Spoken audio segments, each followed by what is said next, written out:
बहुत पहुंचे हुए देवी देवताएं हैं। हमारे यहां भी उसी तरह के लोग हैं। इस मजहब के बातिल होने, इस मजहब के झूठे होने की कोई दलील? अऊज़ु बिल्लाहि मिनश शैतानिर रजीम। बिस्मिल्लाहिर रहमानिर रहीम। आप लोग अक्सर सुनते होंगे कुछ मुकर्ररीन हजरात मस्जिद में बैठकर वाक़या सुनाते रहते हैं कि हुसैन रज़ी अल्लाह ताला अन्हु ने एक राहिब को बेटे अता कर दिया। कोई कहता है 7 बेटे, कोई कितनी बेटे कहता है। और आप हैरान होते होंगे कि यह कैसे हो सकता है कि इस तरह का वाक़या कि औलाद का मालिक, रिज़्क़ का मालिक, हर चीज़ का मालिक आप कुरान में पढ़ते हैं, नबी के फरमान में पढ़ते हैं। अल्लाह तबारक व तआला कहता है मैं खुद हूँ। और इस वाक़ये के अंदर आपको बताया जाता है कि हुसैन रज़ी अल्लाह ताला अन्हु ने अभी खुद भी बच्चे थे, एक शख्स को बेटे अता कर दिए। सोचते होंगे कि कहाँ से यह वाक़या आया है, किसने बयान किया है। कुछ लोग तो बेचारे जो इस्लाम को समझते ही नहीं, बस किस्से कहानियों को ही इस्लाम समझते हैं, वो मान लेते होंगे कि शायद इस तरह का वाक़या हो गया हो। हालांकि हम पढ़ते रहते हैं कुरान मजीद में, हदीस रसूल में कि इब्राहीम अलैहिस्सलाम को अल्लाह तबारक व तआला ने काफ़ी अरसा औलाद नहीं दी, बुढ़ापे में औलाद दी और वो अल्लाह ताला से दुआ मांगते थे, ऐ अल्लाह औलाद अता कर। और इसी तरह ज़करिया अलैहिस्सलाम भी अल्लाह ताला से औलाद की दुआ करते रहते थे और उनको भी बुढ़ापे में बेटा मिला। लेकिन इधर क्या है, बंदा एक आया नबी सल्लल्लाहु अलैहि वसल्लम के पास, वो औलाद चाहता है और औलाद मांगने के लिए आया। हाँ, नबी के पास दुआ करवाने के लिए या किसी भी नेक शख्स के पास दुआ करवाने के लिए तो बंदा जा सकता है, लेकिन औलाद लेने के लिए कि मुझे औलाद तुम दे दो, ये इस्लाम नहीं है। औलाद देने वाला, रिज़्क़ देने वाला, मुश्किल कुशा, हाजत रवा, हर मुसीबत टालने वाला, हर दुख सुख का मालिक अगर है कोई तो वह अल्लाह तबारक व तआला की ज़ात है, उसके सिवा और कोई नहीं है। तो ये शख्स नबी सल्लल्लाहु अलैहि वसल्लम के पास पहुंचा तो इसका वाक़या एक जाकिर सुना रहा है। वो कहता है कि वो शख्स नबी सल्लल्लाहु अलैहि वसल्लम के पास पहुंचा और उस राहब की बीवी, फैज़ा नाम था उसका, वो ख्वाब देखती रहती थी। उसने अपने ख्वाबों के अंदर एक बीबी को देखा। जब लोग मदीना से आए, कहा कि एक शख्स है रिसालत का दावा करता है, तो उसने लोगों से पूछा कि उसके घर के अंदर कोई बीबी भी है। उन्होंने बताया कि हाँ, उसकी एक बेटी है, फातिमा नाम है उसका। हुलिया बयान किया तो वो समझ गई कि वही बीबी है जो मेरे ख्वाब में आती है। फिर वो भी साथ थी, वो फातिमा रज़ी अल्लाह ताला अन्हा के पास चली गई और ये नबी सल्लल्लाहु अलैहि वसल्लम के पास पहुंचा। इसे औलाद चाहिए थी। उस वक्त बाई चांस हुसैन रज़ी अल्लाह ताला अन्हु भी आ गए नबी सल्लल्लाहु अलैहि वसल्लम के पास। अभी बच्चे थे, नबी सल्लल्लाहु अलैहि वसल्लम की दाढ़ी को सहला रहे हैं और वो शख्स नबी सल्लल्लाहु अलैहि वसल्लम से औलाद मांग रहा है। तो नबी सल्लल्लाहु अलैहि वसल्लम ने अभी कुछ नहीं कहा और हुसैन रज़ी अल्लाह ताला अन्हु ने उस शख्स को कहा कि जाओ, मैंने तुझे एक बेटा दिया। उसके बाद कहा जाओ दूसरा बेटा दिया, फिर कहा तीसरा बेटा दिया, फिर कहा चौथा बेटा दिया।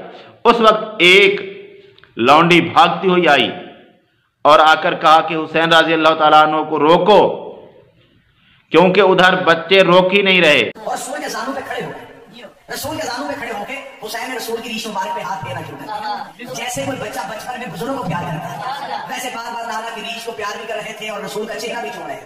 रात रो रहा था, रोता हुआ कह रहा था कि ऐ अल्लाह का रसूल, मुझे क्या खबर है, लेकिन मुझे ये पता है कि मेरे औलाद नहीं है, मेरा कोई वारिस नहीं है। हुसैन ने यूं एक सरसरी से निगाह दौड़ाई और दौड़ाने के बाद कहा, तुझे बेटों की ख्वाहिश है, चल मैं तुझे बेटा देता हूँ। फिर कहा, चल मैं तुझे दूसरा बेटा देता हूँ, फिर मैं तुझे तीसरा बेटा, और चौथे बेटे पे आना था। या इस वजह सलाम से कलीज दौड़ती हुई आई और आगे यानी या रसूलल्लाह, हुसैन को कहिए इधर ये कहते जा रहे हैं, उधर फायदा के हुनर से बेटे निकलते जा रहे हैं।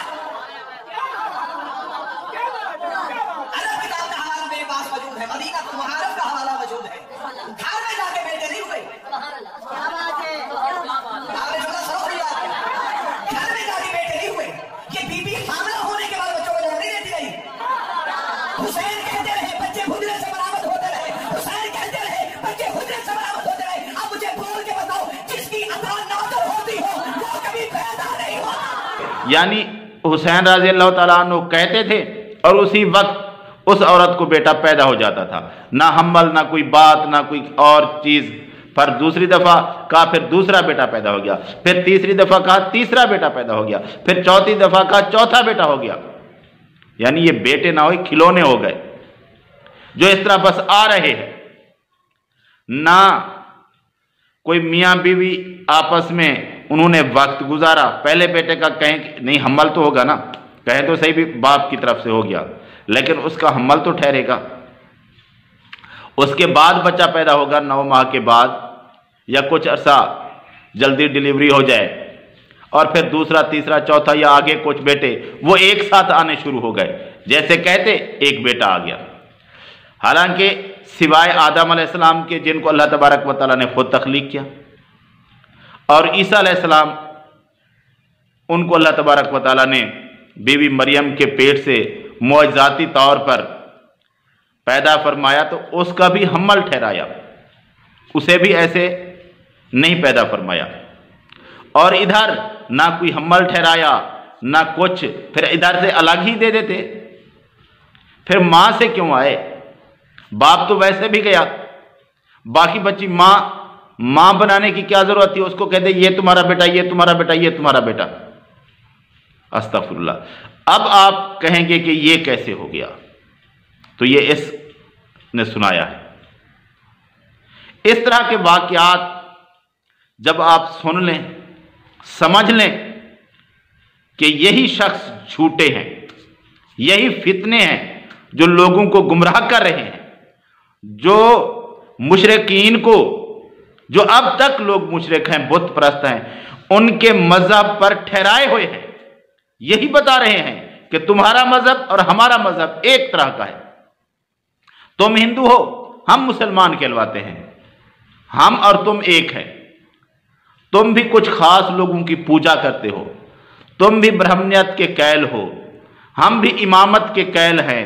तुम्हारे यहां भी बहुत पहुंचे हुए देवी देवताएं हैं, हमारे यहां भी उसी तरह के लोग हैं। हमारे यहां भी इंसानियत की कोई कदर नहीं, तुम्हारे यहां भी कोई कदर नहीं।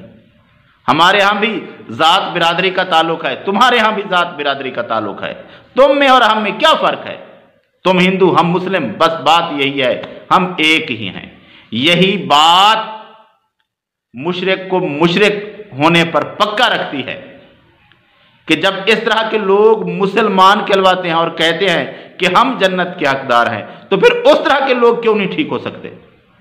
मजहब तो एक है, अकायद तो एक जैसे हैं, सिर्फ नाम का फर्क है, वो हिंदू हम मुस्लिम। अस्तगफिरुल्लाह, क्या फर्क है। वो भी इस तरह बेटे अता नहीं करते, बस कह दिया बेटा बेटा बेटा बेटा। ये बात किसी हिंदू मजहब में, किसी यहूदी मजहब में, किसी ईसाई मजहब में, किसी मजहब में हमने नहीं पढ़ी, हमने नहीं सुनी इस तरह की बातें। बस कह दिया बेटा सो बेटा।